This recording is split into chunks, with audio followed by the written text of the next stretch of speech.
to talk more about Parent University and tonight's presentation about internet safety, online gaming, keeping our kids safe. I appreciate Sergeant Ken Petrescu being here from the Connecticut State Police to lead this presentation.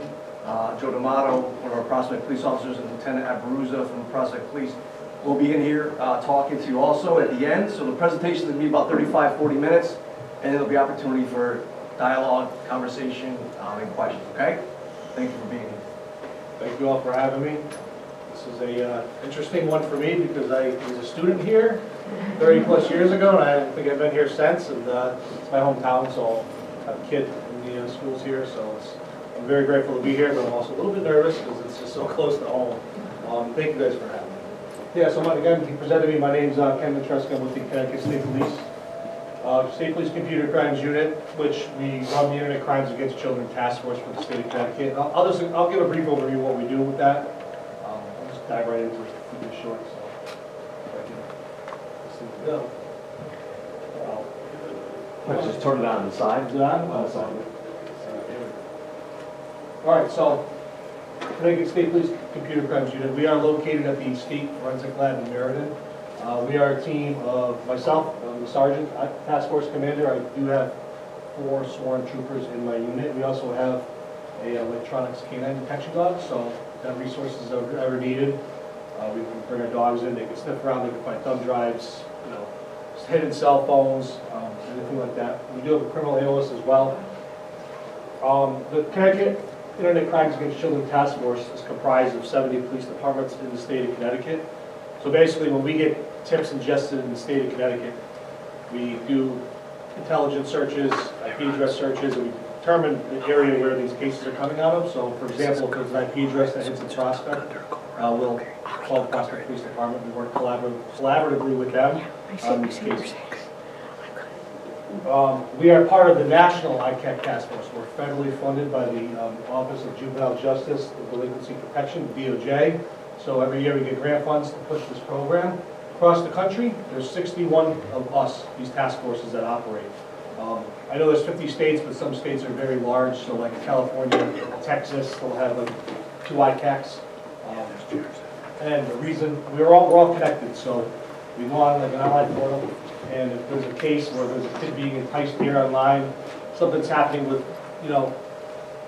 child sex abuse material online, and there's a suspect in Texas, we just click a button, reach out to our Texas ICAC affiliate, and we send them the case, and that's where charges will be brought in that state. So, nice little visuals. You can see a little map with it. Every state's on there. We're actually a very close community, the National ICAC program. We do quarterly meetings, so we all 50 states, we get together and we sit in a room and we share ideas, we share cases, so a lot of networking that goes into this. Because online is a lot of cross jurisdictions. It's not like a suspect or a victim lives in the same town. It rarely happens. So I'm just going to present a little video, kind of what we do. These are my early PD friends. It doesn't play up to the next slide. I'll skip that one. Just a quick video on how they respond to scenes. I don't know if that's right over here.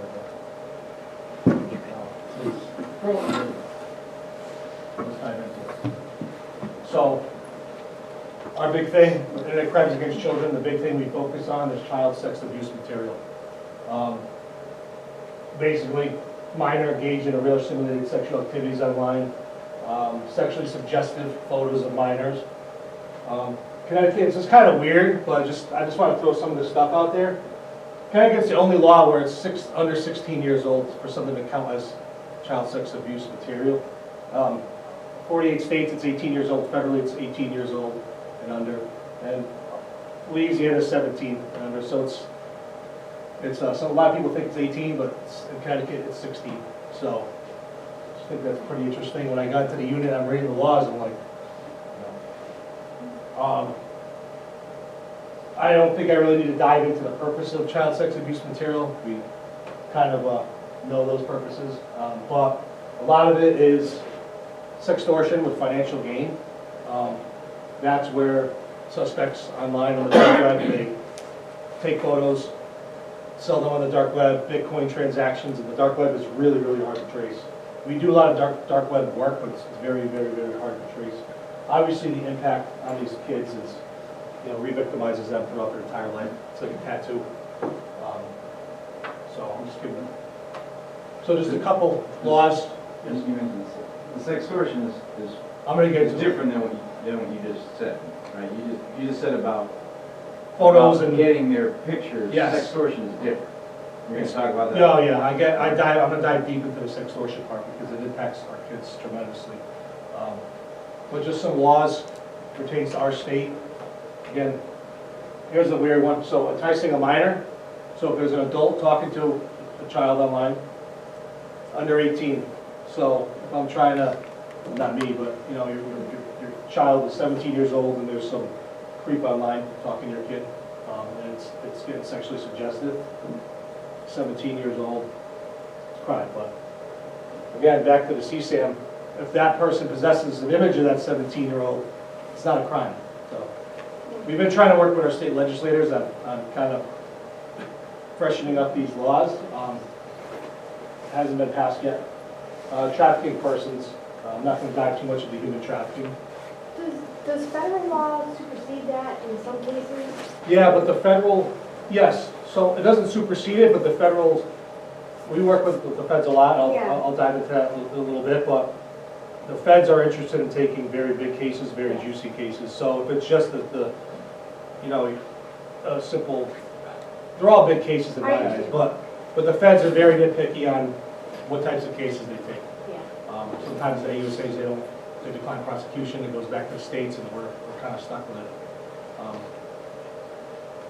So yes, that's a good question though. We do work with the HSI and FBI all the time. They come out on a lot of our warrants, and case specific, we don't do cases federally. But again, if it's someone in a position of trust, a very juicy case, they jump on it. Yeah. Getting back to the sextortion, larceny by extortion, which we also refer to as sextortion in these online types of cases. Crime. Dissemination of intimate images. That, you're not supposed to share private photos. So we get it in the schools, this is where the kids start sharing the photos with each other. And they get passed around. We're not looking to arrest kids. This is really for the adult stuff. We're not touching, arresting a kid for passing another photo around. Another thing I want to harp on, this is new. Part of that law, the deep fake AI stuff, because AI has been becoming so prevalent. So if your pictures are out online of your kids, everyone has a Facebook profile, so people online download photos of their kids or you, and they use AI, they doctor it up to superimpose your face on a sexually suggestive body. That's a crime in the state of Connecticut. It's a newer law. I don't even think anyone's been charged with it yet, but it's there now, and we want to make it known to people. So, how we receive complaints? Well, anyone, obviously through a local or state police agency, family member, victim agency. But this is what I'm going to talk about most, because this is a huge resource for parents. It's the National Center for Missing and Exploited Children. Also referred to as NCMEC. We call them cyber tips. So NCMEC receives millions of cyber tips across the country every year. Think of big tech, your Facebook's Meta, X, Twitter, Roblox, these gaming platforms. They are actually mandated reporters to NCMEC on these things. So when there's like a content violation on there, if your kid's chatting with someone on Roblox and it gets flagged through Roblox content moderators, they report it to NCMEC. If you find messages that your kid is also, you open your kid's phone, you see, oh my God, you can report that. So NCMEC, I'm going to get into that later, so just so there's resources out there and these cases are work. But I'm going to just dive into it. I don't want to jump ahead yet. Obviously, mandated referrals. We get a lot of case referrals through the jurisdiction because I was talking about that network. So we've had cases here where, there's a adult male living in, I don't know, whatever, Watertown, and Victim is in California, and the parents go on the computer, and next thing you know, they find that he's chatting with this older person. It gets reported through NCMEC.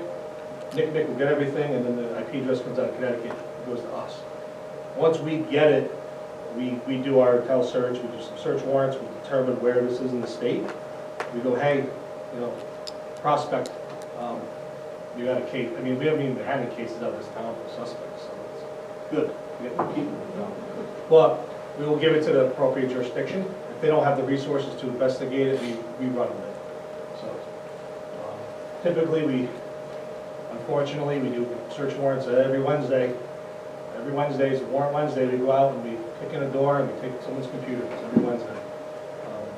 Yeah. So getting back to NCMEC, nonprofit organization, they play a crucial role in child safety. Established in 1984, child abduction, exploitation, missing children. They are the national resource center that works closely with law enforcement with lost families to prevent child exploitation and missing children. The big thing is cyber tip line. And again, I'm going to get into that. That's going to be near the end. Assistance with missing children. They do offer support services for victims of this stuff. And they do partner with us closely. I meet with them 4 times a year. And they go over all their data and trends and all that stuff. Really good resource to use.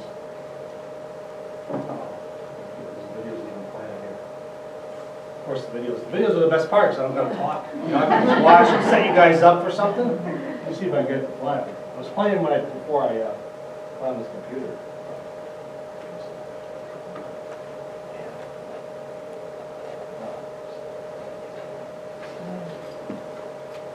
Sometimes you need to exit the presentation.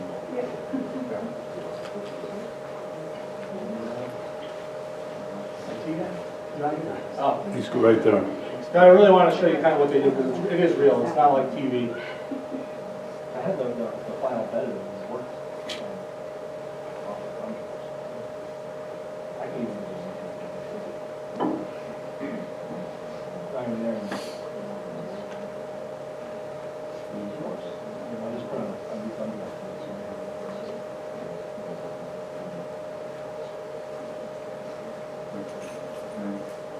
Show it.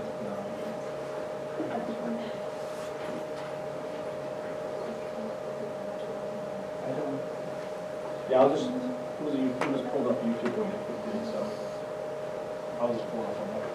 Because it does show kind of.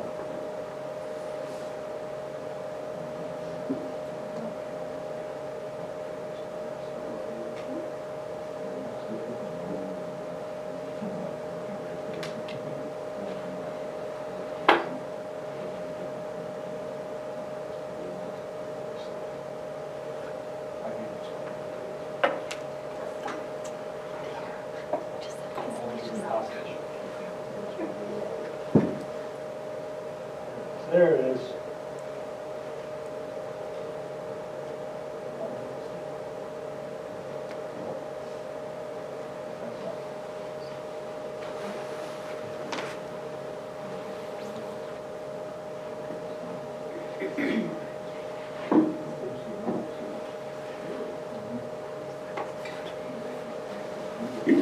Flooding in every day from electronic service providers like Google.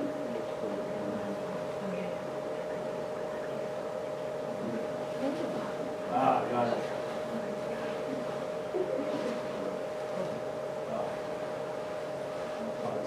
Dual screen. Sorry for the delay.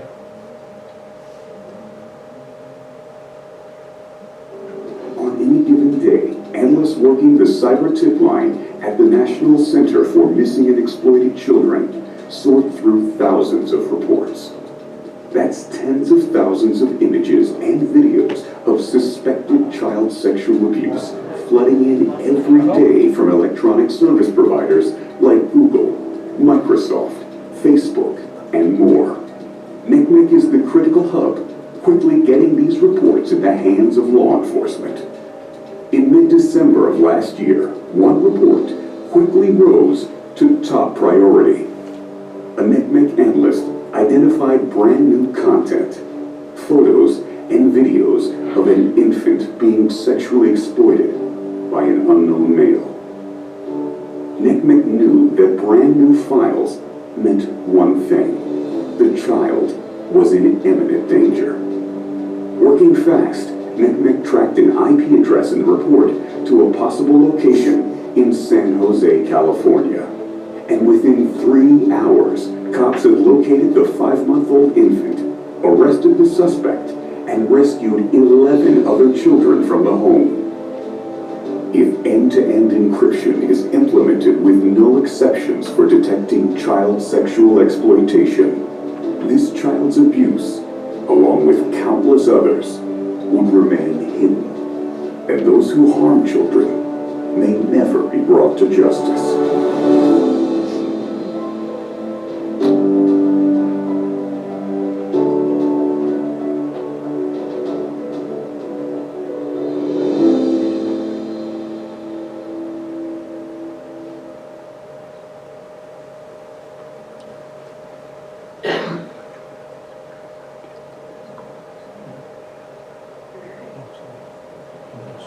Good afternoon.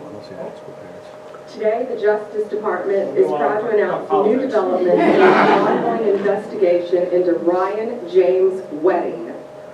Wedding is the former Olympian from Canada who is now the leader of a transnational criminal This isn't part of my enterprise. presentation. Currently on the FBI's and has been top 10 most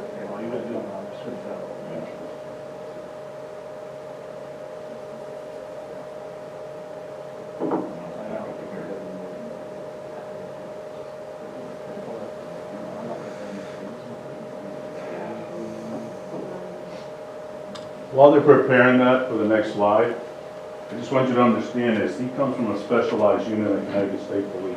It's a resource that the town has. Once he's done with the presentation, we're going to concentrate on our own little bubble, which is Prospect and Beacon Falls. That's our school system. Okay? So once he's finished with the presentation, then I'll explain how everything else works at our level and above.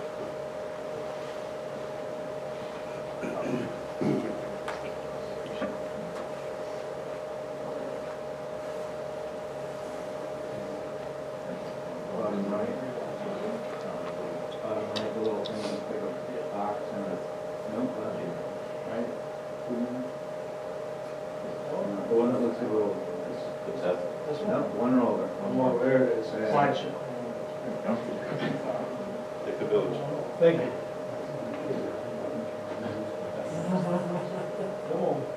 Just a quick question about the last video. The last thing the narrator said in the title, end-to-end encryption. Was it pro end-to-end encryption? No, or anti. They're So- anti. Yeah. Because if you have it, they won't be able, NCMEC won't be able to find it. Right, well, there's other ways based on subscriber info and bringing subscriber information. You could find out who these people are. But yeah, and then encryption is, like, if there's a NCMEC report and it's on a encrypted platform, like a Meta-owned platform, Meta preserves it. So like there's certain applications out there like Signal that that company doesn't cooperate with law enforcement. That's why the federal government uses it. Telegram has came around, so Telegram is providing us with stuff now up until about 8 months ago or more. So, yeah. Well, yeah, getting back to the National Center for Missing and Exploited Children. It doesn't have to be CSAM. It's anything enticements, harm. Violent groups online trying to harm your kid. Basically, big tech will report it up. There are mandated reporters, and they do a good job. They actually do a good job at reporting. All these gaming platforms, they report everything to NCMEC. So when they report to NCMEC, there's an automatic preservation on that account. Everything's preserved. All the chats are preserved. IP addresses are preserved, like logins, email addresses.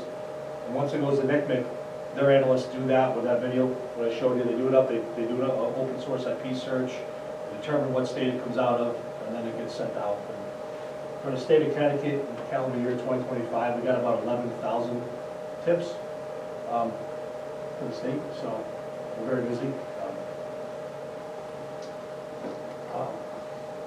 like I said, once Nick gets it, they fire it back down to us, or whatever law enforcement agency, whatever state it comes out of.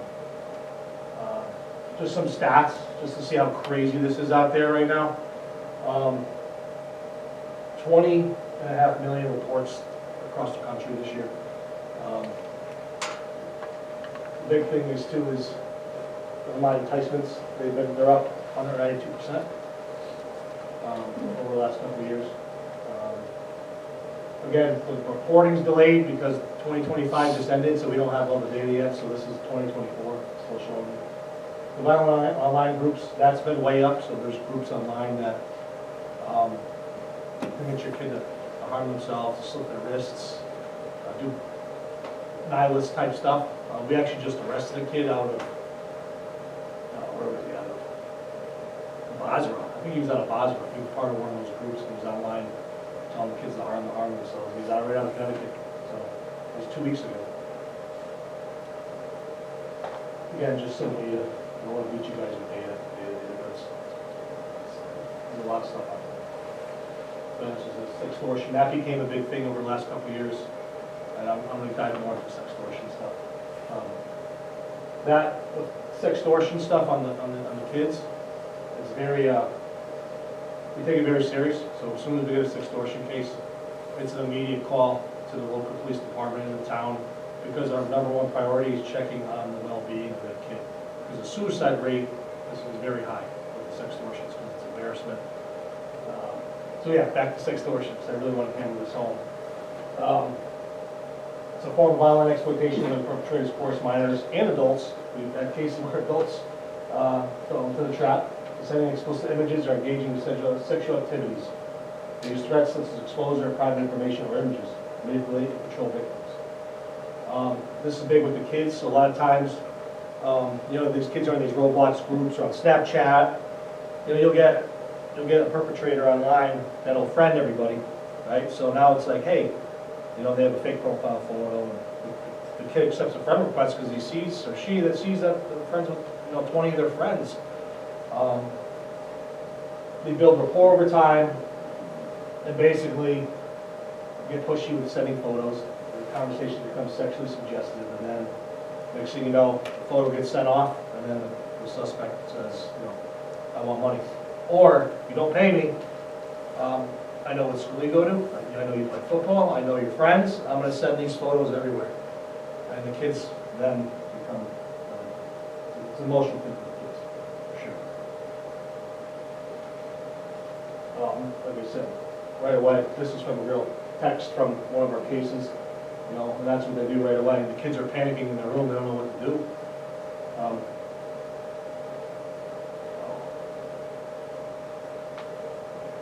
Common platforms, it's everything online. I don't want to limit it to 1 or 2 platforms, it's everywhere. Roblox is big, obviously, my daughter's on Roblox. My daughter actually got enticed on Roblox, and I told her to report it to the content moderators. And I wanted to see if they did the work, and actually, yeah, they reported the user. We found out who he was, so it was pretty interesting. So yeah, rapport building is rapid escalation for explicit requests of areas. I don't want to be a dead horse right now, so I want to keep it going. So yeah, the big thing with the kids with sextortion is you got to remember their psychological effects on them. 2 months ago in Cheshire, there was a kid who was sextorted, and he called Cheshire police up, responded to the house right away, and he was threatening he was going to kill himself. So luckily we jumped on it and got there. And that's our #1 priority. It's not embarrassing the kid, getting him in trouble, belittling him or her or whoever. We're really, it's learning. But the suicide rate in 2022, yeah, they've had suicides across the country at least. I have another video I'm going to show you on that, but of course the video player's not working. So that's the suicide. So, just awareness for parents. Talk early and often about online safety. I talk to my daughter about it all the time. I beat it in her head, and we do have open conversations. And anytime something comes up, she does tell me. thank God. But she also sees the other side of what I do. She knows I go out every Wednesday night to get a bad guy. So she knows it's a real thing, it's not just white noise. Yeah, sometimes your kids are gonna be punished and, embarrassed and like that. No apps, all the gaming platforms your kids use. On my phone, on my devices, I actually have all my daughters. I can log into anything she's on, I can see. I can log into her and do all the time. And most of the time they're gonna ask for money. Sometimes with boys they ask for money, with girls they ask for more photos. With girls, they keep asking for more photos and the girls keep sending it. Those photos end up getting sold on the dark web, which is it's a money maker. So that's the difference between boys and girls. Getting into some self-production stuff. Kids have phones, teenagers have phones, and they may do things on there that they're not putting too much thought into.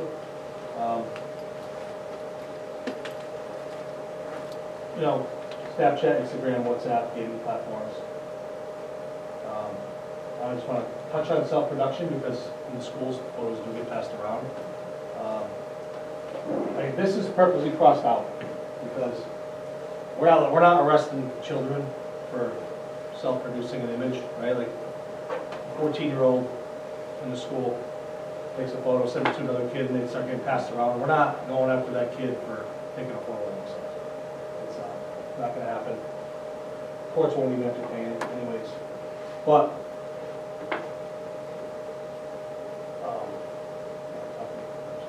so this is a good one right here.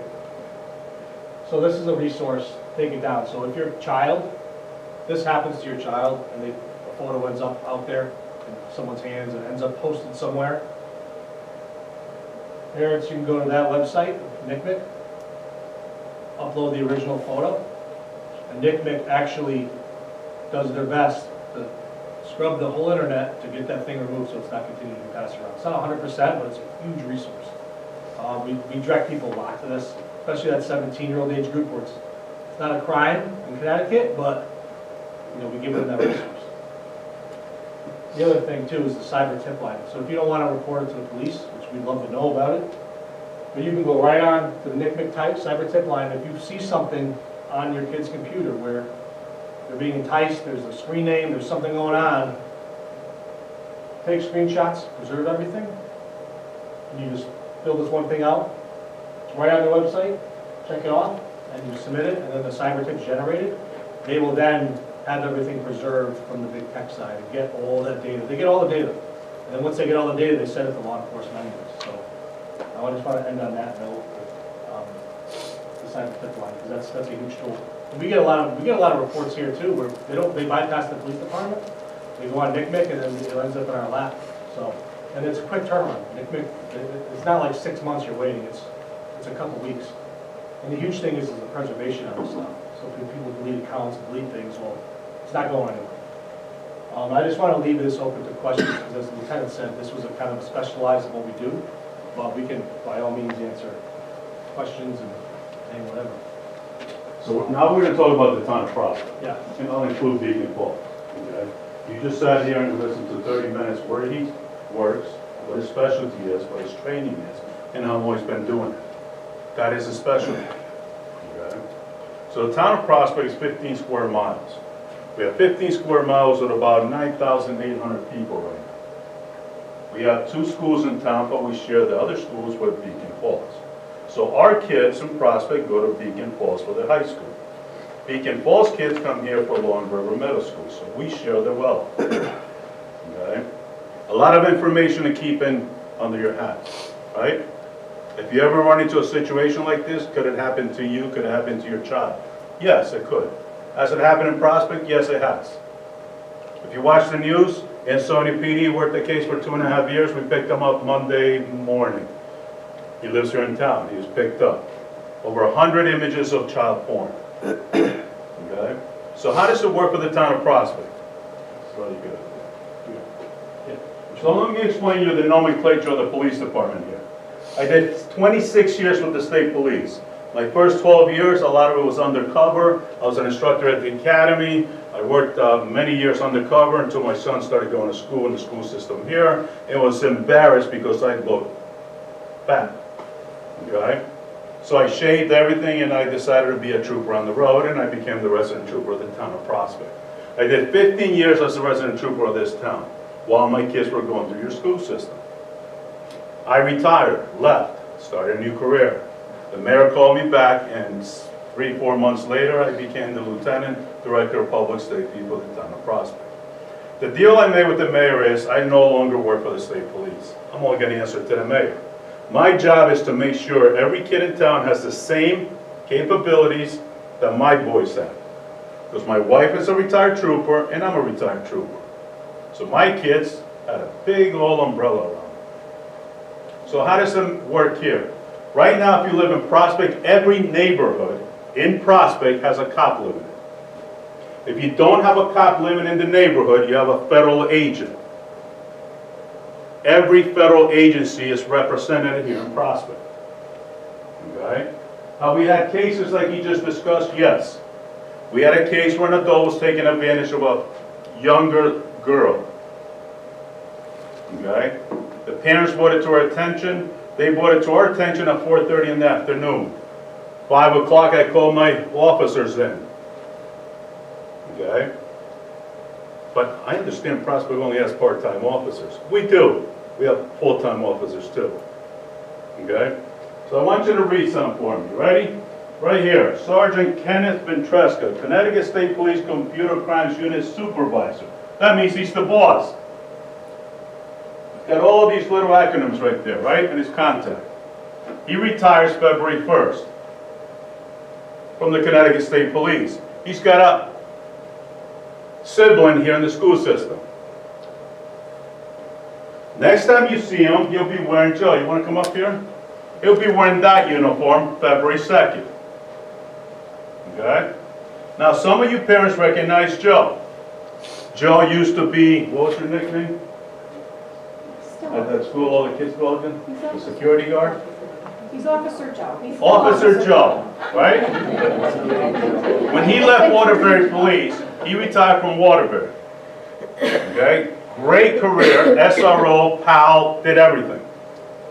I don't want to be a cop anymore. Okay, Joe, I got a great position for you. You're going to PES as a security guard. I have the principals here.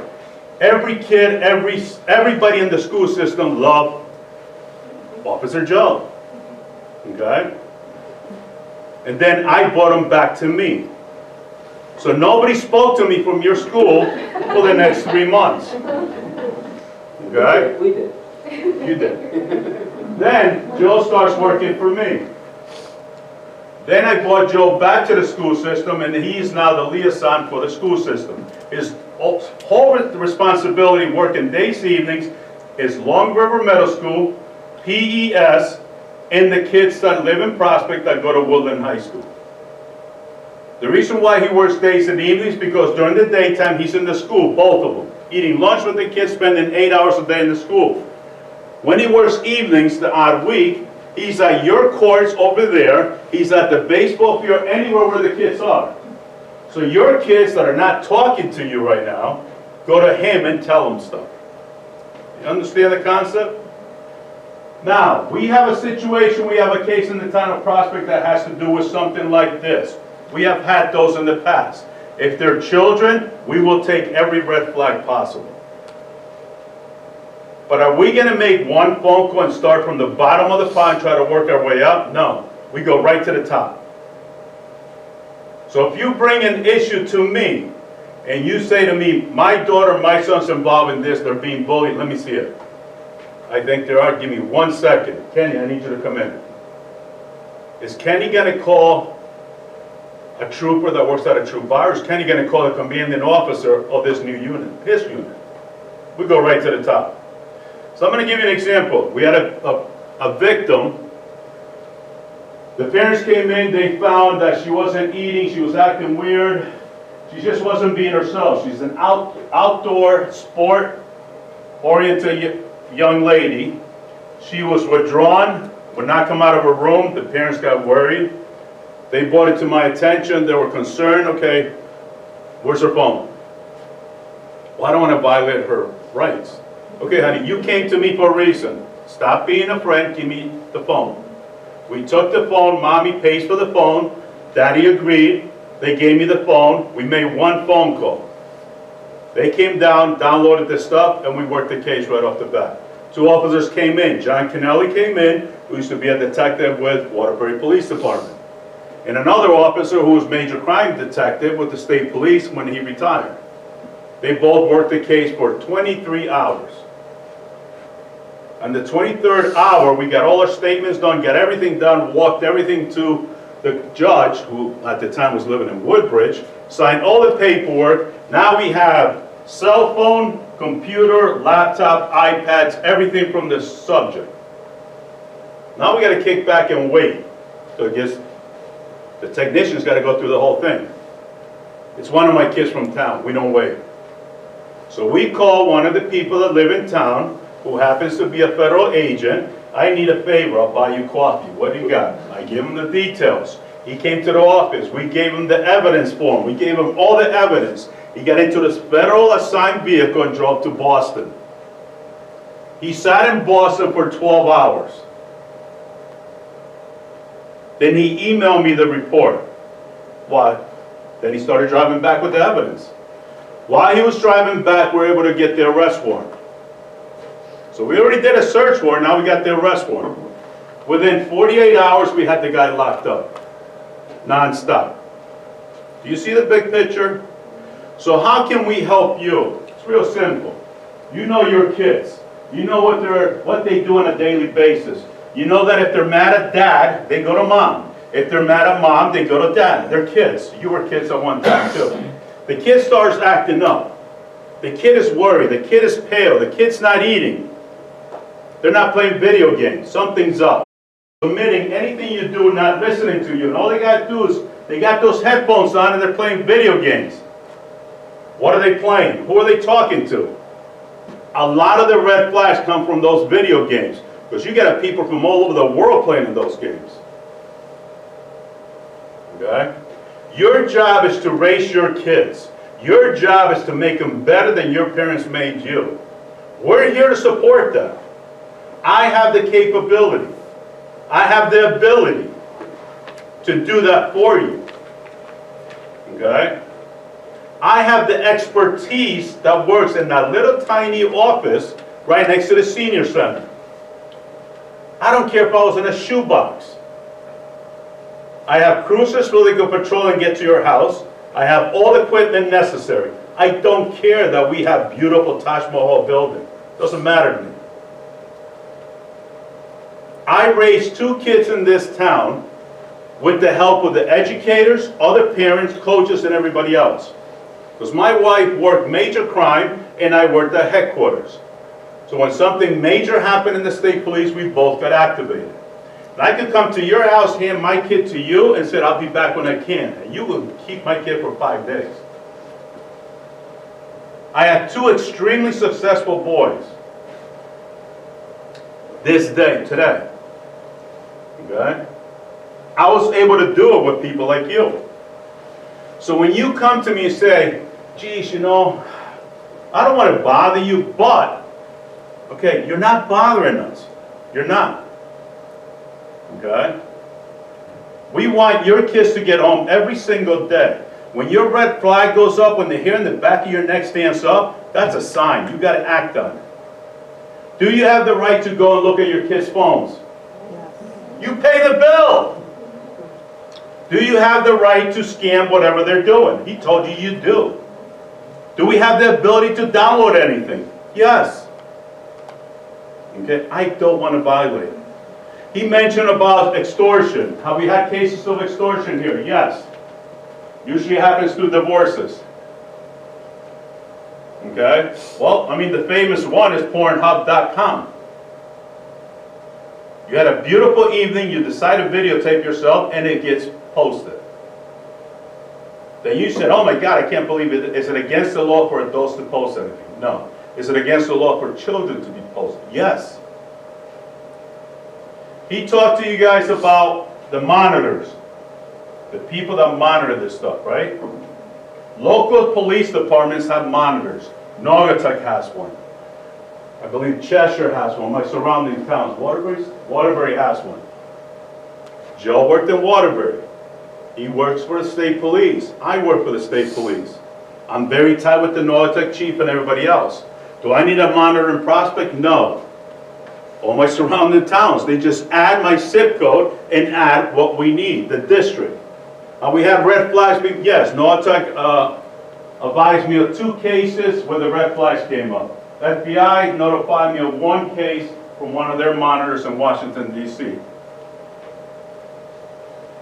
But we're a part-time, no, we're not. We have full-time and part-timers. I have 19 officers. He's going to be my 20th. When the FBI notified me at 9 o'clock at night they had a red flag, they call my cell phone. Cell phone goes off. I call one of my officers. I call Pete Farr. Pete Farr did 16 years with major crime. That was his specialty. He came in, worked the case. The state police got the same, their headquarters got the same red flag. Next morning I get a call from headquarters like, hey Nels, did you get this? Yes, I got the red flag. Okay, who do you want to, what are we going to do with this? I go, oh no, Pete Farr's already been working on it. Okay, it's no threat to public safety. He's already looked into it, he did his interview, he did everything. Okay? So I just gave you a Reader's Digest version how the town of Prospect works. You're not going to get a 21-year-old kid that just graduated the academy calling you yes sir, ma'am, and all this. No, you're going to get seasoned investigators. Okay? I don't want cops to go out there and run radar because they're speeding. It's hard to run radar nowadays because nobody's stopping. And we can't pursue. So you know that I'm installing speed cameras. That is going to minimize your speeding. You know that Straitsville Road had a traffic issue. We put that speed hump. So when you go to Walmart, you're slowing down. Right? I got to change your driving habits. I could do other things to make it safer for us. So let's talk about your kids. If your kids are in Long River Middle School, you sign permission slips so they can walk, right, out of school? No more permission slips. No more? No. So the kids could just walk. They tell Mom, I'm walking to the park. Me and Jimmy and Johnny and Susie are going to walk. Okay, honey, it's a beautiful day. Be careful. Did my kids walk when they came to this school? Yes. They did. It's part of growing up. There's a difference between what I say now and then. Remember, wife was a trooper, I was a trooper. My wife's specialty was crimes against children. So her freaking shield was huge. My kids, they still to this day think they got a GPS on their tooth. Okay? But you got to understand this. My kid walked to the park. I will call you and say, hey, the boys are walking to the park. Where are you? Oh, I'm still at the office. All right, let's call him up. Let's call her up. One of us is available. You got time to go to Dunkin' Donuts and sit there. Then get your Dunkin' Donuts in the drive-thru and watch the kids. You don't have to spy on them. Just park at the park. You understand the concept? You have to protect each other. Do I have to be next to my child everywhere? No, I have the rest of you guys to do it. He mentioned about kids taking pictures, selfies, showing a boob and sending it to their friends. Right? Does it happen? Yes, it does. Little Mikey is dating little Susie, and then little Susie breaks Mikey's heart, and guess what little Mikey does? Every little picture he got sent, he's now going to share with all his buddies. But they're under 17. Once it gets sent, where is it? Okay, there's a page, he told you, where you can put it up and take them down. Okay? If they're underage, it is proven, they're forced to take it down. We had a case with Pornhub.com. The girl did not look like she was underage. She was. And they posted it. Both kids were underage. And they posted it. We sent the letter, we sent everything. Worked with the agency, worked with the state, worked with the feds. And then they took everything down. They did. Out of everywhere in social media. Does the system work? Yes. Okay? The only way to keep your kids safe is this. You ready? You send them to the park because they're safe. We have sidewalks so nobody's going to get hit by a car. I'm good. Who hangs out at the park? Do you guys know how many sex offenders are living in Prospect? Is it against the law to find out who's a sex offender living in Prospect? No, it's not. You could just punch it up and get everybody's name, pictures, and whatever they did. It's public information. You understand the concept? Does anybody have any questions regarding this? How much time do I have? About 10, 15. Yes, ma'am. Back to the sextortion cases, so, I actually, I was gonna say do fraud for a living, but I stopped fraud for a living, so I'm very well versed on the scams that are happening. Do you find that you get more, hits from like local areas, or is it, I know that there's a lot of like Nigerian.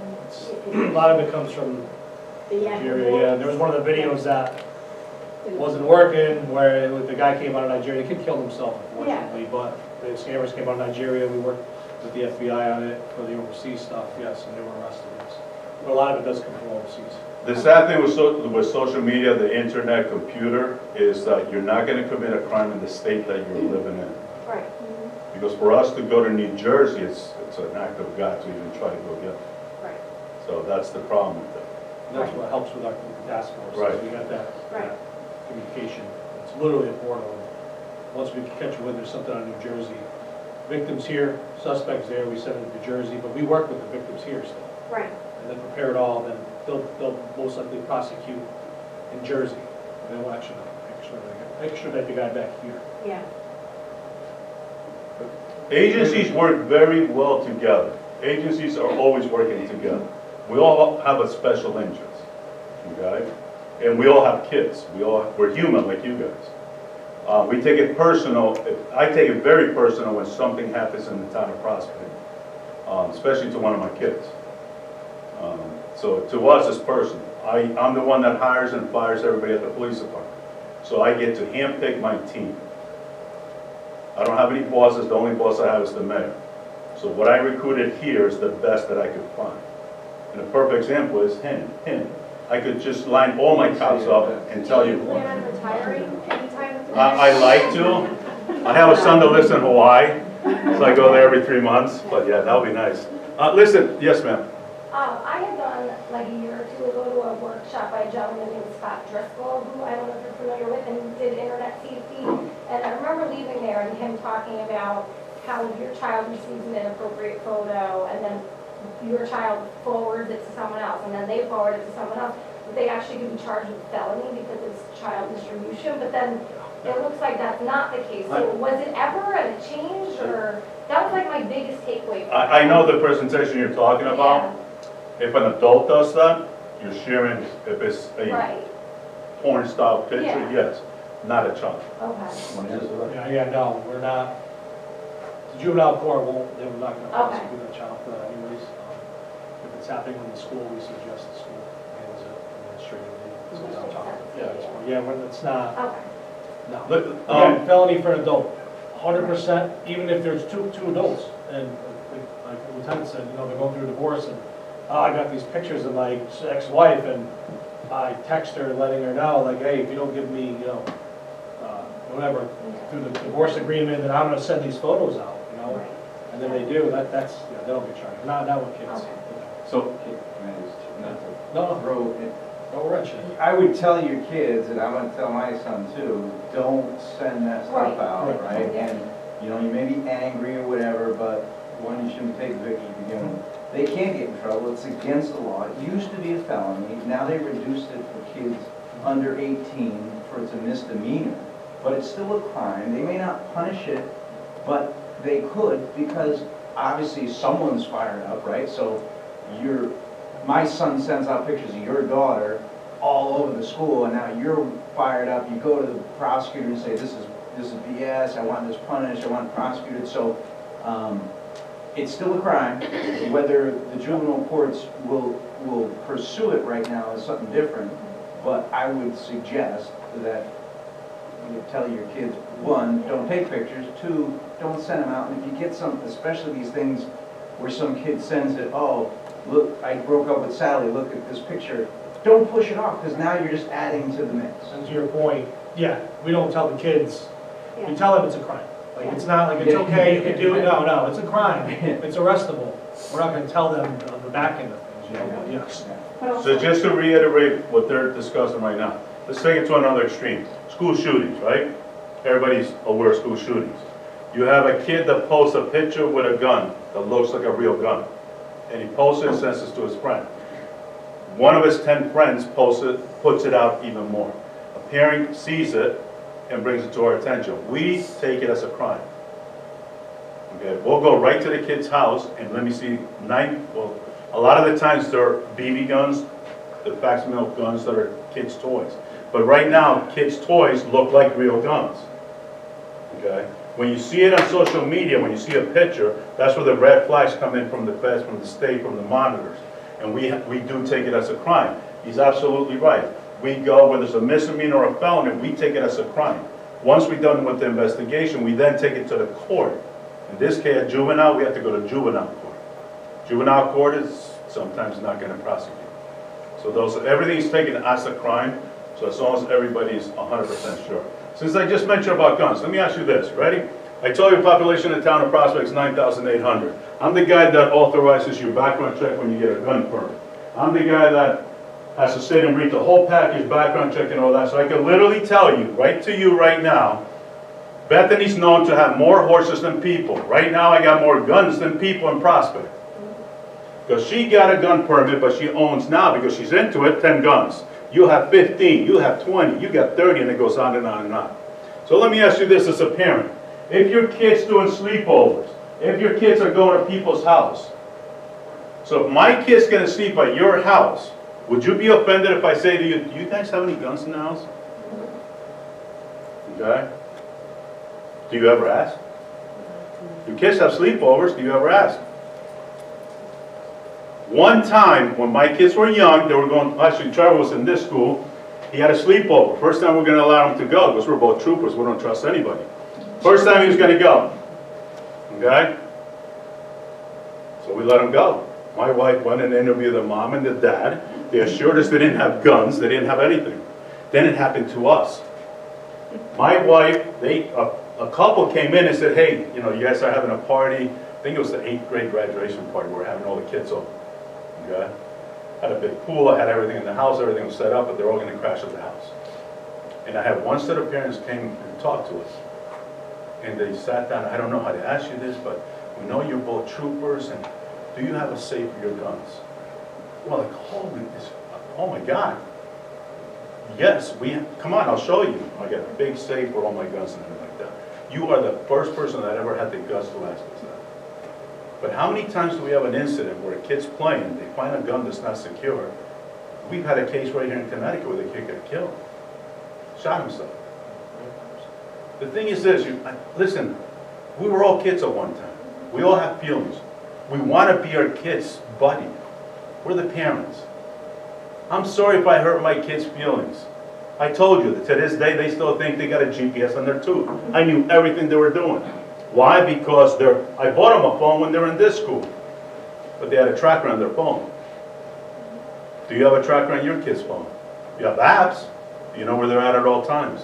Are they allowed to turn them off? No, they shouldn't be. Are you allowed to research their phone and look at it? Can you connect your phone to theirs so you get the same thing? They'll be banging all day long. Are you allowing the kids to play with their phones when they're at the dinner table? I want that old rule where everybody puts the phone in the hat. The first one to look at it has to clean the table.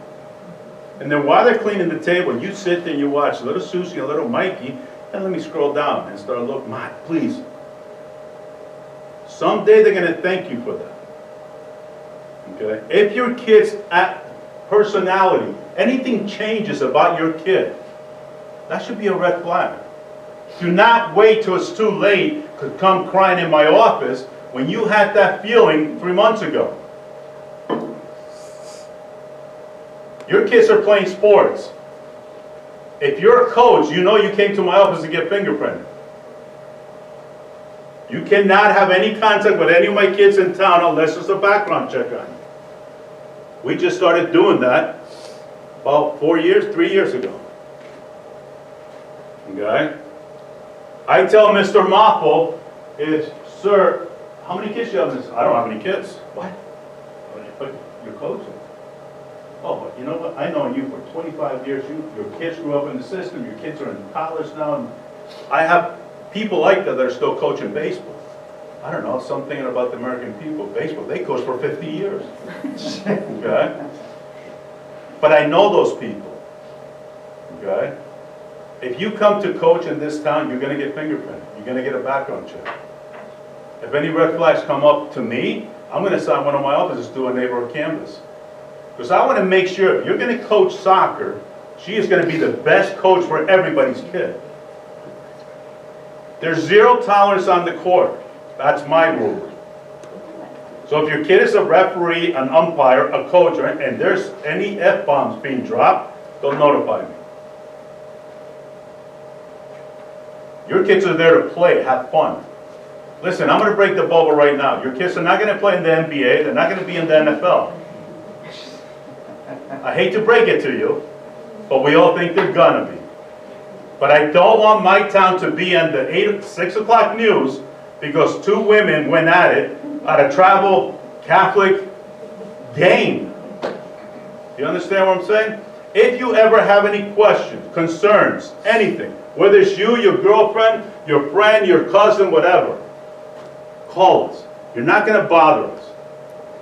I'd rather give you the straight answer or have somebody look into it so you have peace of mind. You came to this town for a reason. I raised my kids here for a reason. There's a reason why every house in town is 350,000 plus. You created this town. I like to keep it that way. Our relationship with the educators, both of my schools, 100% team. If we have an issue with a kid, geez, well, let's talk about this. I think, you know what? Mrs. Jones is going to come talk to you. Good, send her. She's concerned. We work together for the best interest of the town. The thing you got to remember is your kids are someday going to be the teachers, counselors, librarians in this school system. You need to understand that. Okay? That's why you live here. That's why I hired these guys to work here. Do we understand each other? For the record, I said I never want to be a cop again.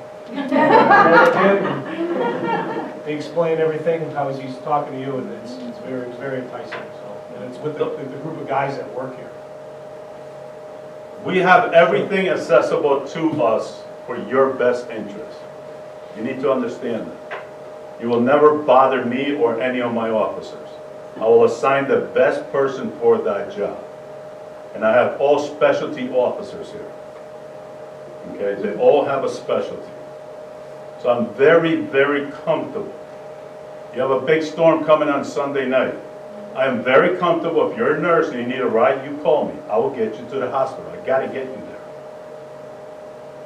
If I run out of cruisers, run out of 4x4s, the fire department's tied up, I have a crew of guys that have snowmobiles on standby for me. We've done it before. They put the gear on the nurse or the doctor, they put on the back of the snowmobile with the helmet and everything like that. Okay, ready? Hold on. And they get them to St. Mary's or Waterbury. I need them to get them there. That's how the system works. Okay? Your job is to be a parent. Your job is to have the kids have the best life possible. So great that they want to come back and raise their kids here. That's the circle of life. Oh, jeez, I just watched The Lion King with my granddaughter. All right. Anything else? Sir? That's it. Thank you so Anybody much. have any questions? If you don't have, feel free to call us anytime. If you don't know my cell phone number, just go on Facebook. It's on all over the place. All That right? number is going to be defunct in like 5 days, so don't pay attention to that number. So. Thank you very much for coming. Thank you. Thank you.